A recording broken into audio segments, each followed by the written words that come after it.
Live look in on Grand Isle this afternoon. Beautiful scenery right now. As you can see, the waves crashing into the shoreline and looking pretty nice out there. We've been dealing with radiational cooling during our evenings and overnights, as when we have clear skies and light winds, allowing for whatever heat that we do absorb during the day to escape back up into the atmosphere. Now, there's two issues that can prevent that from happening. That would be cloud cover, can kind of trap the heat and return it back towards the surface, and then as well as wind can help mix up the air near the surface, hardly allowing much of the way of that heat to escape. But once again, for tonight, we're going to see radiational cooling taking place. So we're going to absorb that sun during the daylight, allowing those temperatures to climb into the 70s this afternoon. And then once we see the nighttime hours occur, we'll see those clear skies and light winds. And that means that heat will rise and cooling the surface and bringing that temperature down much quicker during the evening and overnight hours. So that's something we'll be watching for as we head into the early morning start for tomorrow, expecting those 40s to return. Here's the yard work forecast in the coming days. You can see no issues here, even with slight chance of rain entering the forecast for Friday and Saturday.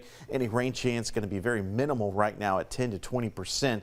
We're expecting rain chances kind of Friday, Saturday, and Sunday. So let's give you a look at what we're tracking next in terms of those rain chances. So look at futurecast. We're going to look at the American model. You can see first of a pair of fronts is going to be moving towards our area as we go into Friday, Saturday. You can see that could stir up a few showers as we see southerly wind flow returning to the forecast. So that southerly wind flow will bring some moisture back, but not expecting a lot of moisture, so that's going to limit the amount of rainfall that we see, as well as how widespread that rain action gets. As we look towards Saturday, maybe a blip or two, a spotty shower or two possible as the front tries to work its way through, but it's really going to kind of avoid us and bypass us towards the north and east. Secondary front starts to come in on Sunday. Looks to be maybe a morning frontal passage. You can see a few showers out ahead of the front, then the front moves through. On the backside of this front, steady northerly wind flow, so that's going to bring that colder, drier continental air mass, and yeah, even some Arctic air heading our way this time around as we get into Monday as well as Tuesday. So expect a significant cool down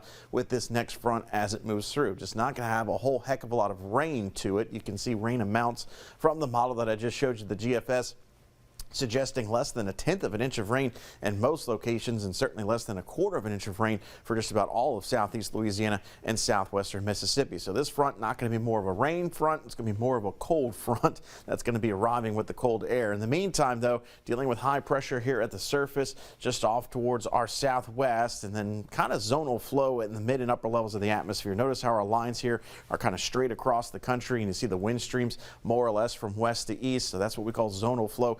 Brings mild temperatures to our forecast, and that's what we're going to be experiencing until our cold blast that's starting to set up in Canada begins to dive down towards the south as we go through the weekend and the early part of next week. So it really starts to move in kind of Monday, then into Tuesday before it starts to exit off towards the east as the parent area of low pressure starts to move into the northeast corner of the country and high pressure starts to replace it. So it's going to be a cold snap, but it is going to be a blast of cold air that's heading our way. Here's a look at that with high temperatures over the next 7 days.